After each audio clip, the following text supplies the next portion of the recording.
Today I'll give you 5 examples of how you can optimize your e-commerce category pages. I'm Mogens Møller, I'm CEO and co-founder of Sleeknote. And if you want insights from the world's biggest e-commerce giants about how you can improve your category pages, this video is for you.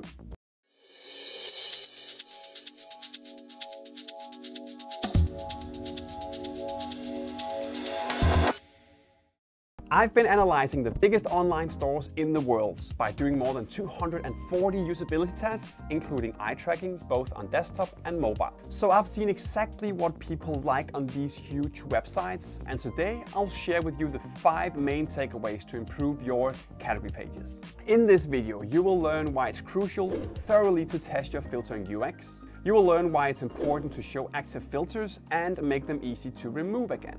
And you will learn why the best online stores let their visitors decide when to update the category pages on mobile.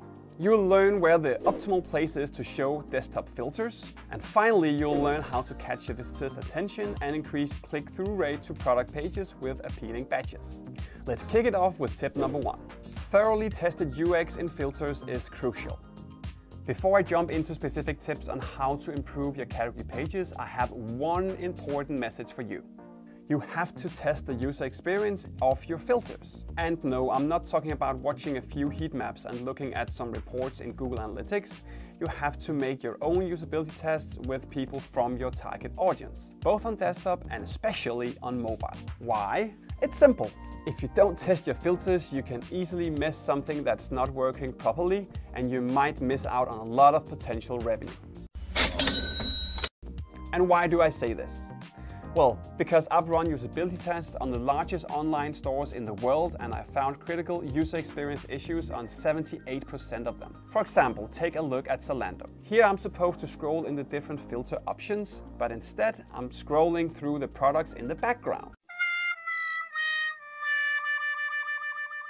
This caused huge frustration for many of the users in my usability tests. Zalando has an enormous team working on optimizing their website every single day, yet they can still make critical user experience mistakes like this. So, unless you're 100% sure that your optimization team is much better than Zalando's, I highly recommend that you test your filters. Not just once, but regularly, for example, every 3 or 6 months. With that boring but important beginning, it's now time for a low practical tip you can implement right away. This is my second tip.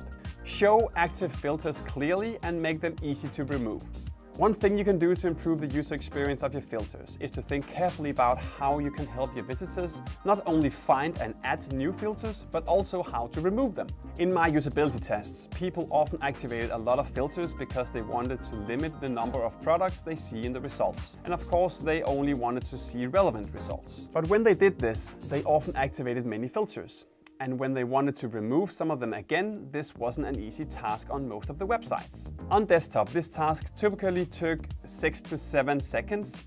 Decent, but not amazing. But on mobile, it reached up to 20 seconds or even more. This is because on many websites, users had to open the filter menu, find a specific filter and then deselect it. If you want to remove 2 or 3 filters, this can take a lot of time and cause a lot of frustration, like here at Sephora.com. So how can you improve your filters? One of the best filtering UX examples I saw in my usability test was on Zappos.com. Zappos simply shows all your active filters at the top of the category pages in a horizontal line. And on all the filters, there's a little close button, which, you guessed it, remove the filter. This is quite helpful on desktop, but it is especially helpful on mobile and a great example of a fantastic user experience.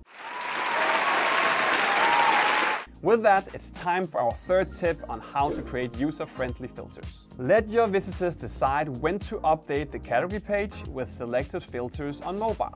On desktop, when your visitors use different filters, it makes sense to update the product selection automatically. Almost all websites choose this method, and users like it because the filters are always directly accessible. So far, so good. The problem is that this is completely opposite on mobile. On mobile, filters aren't always directly accessible. Typically, the visitor has to tap on a filter link on the category page, then tap a filter group, and then finally select the specific filter option. So activating a filter on mobile involves a minimum of 3 taps and often quite a lot of scrolling. Since this is a much bigger task on mobile, users find it annoying if they have to repeat it many times. That's why I highly recommend that you don't update the category page instantly on mobile like on desktop. In my usability tests, this caused a lot of deep sighs, for example on cultbeauty.com and also on amazon.com. A good example you can follow comes from H&M. Here you can easily select several filters at once and tap the Done button when you're done. And here's a little bonus tip you can steal from H&M. Notice how H&M makes it clear how many items match your filter selection throughout the whole process, both by showing the number at the specific filter options and in the bottom above the 2 buttons. This may seem like a small detail, but people in my usability test loved this feature.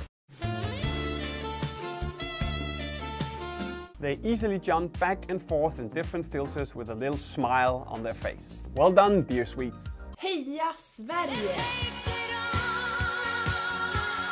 Now it's time for our 4th tip. If you have long category pages, consider showing filters fixed to the left side. So far, I've talked about how you can improve filters on mobile. Let's see how you can optimize your filters, particularly on desktop. Many desktop websites I've tested display filters in the left column. Some others show them at the top. You can test both positions to find out what works for you. In my usability tests, I discovered something interesting about some websites that use the left side filters. For example, when you scroll down a category page on topshop.com, the filter menu on the left side follows you down. This way the filter stays within reach and is extremely quick and easy to refine your filters. Participants of my test thought this was a very user-friendly feature.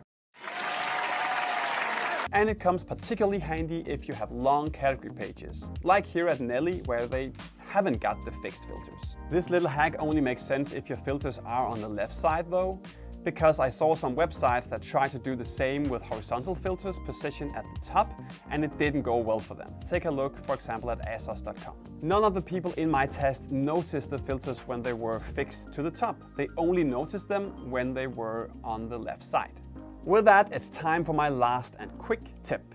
And this one isn't about filters, but about increasing the click-through rate to your product pages. Badges on products catch the visitor's attention and increase clicks like bestseller, special buy, new, rollback, reduced price, Amazon's choice, etc., etc. This is a simple tip you can easily implement on your website. In my usability tests, a few websites showed small badges on some of their products, for example Walmart. You might think that this feature isn't the most critical one, but surprisingly many users in my tests noticed these badges. During the eye tracking tests, I could see that they looked at the products with badges longer than the ones without them. And often their interest resulted in a click or a tap to enter the product page. So if you, like most retailers, want to drive extra attention to some of your products, such as new arrivals, bestsellers, or discounted products, consider adding these small badges to your products. So, did you learn something new from today's video? Then make sure to subscribe to our YouTube channel right now. If you want non-intrusive and personalized pop-ups on your website, head over to sleeknote.com and start a free trial. Also, if you want us to usability test and do eye tracking on your online store and benchmark it against these big websites that I've tested, just send me an email on mm@sleeknote.com. Now I want to turn it over to you. Which of the category page tips from this video are you gonna use first? Are you gonna test your filtering UX? Are you gonna show active filters and make them easy to remove again? Are you gonna let your visitors decide when to update the category page on mobile? Are you gonna show filters fixed to the left side on desktop? Or are you gonna catch your visitors' attention with appealing product badges? Let me know by leaving a comment below right now. This is a simple tip. This is a simple tip you can quickly implement. This is a simple tip you can easily implement. And finally, you will learn. Then tap a filter group and finally select the specific option.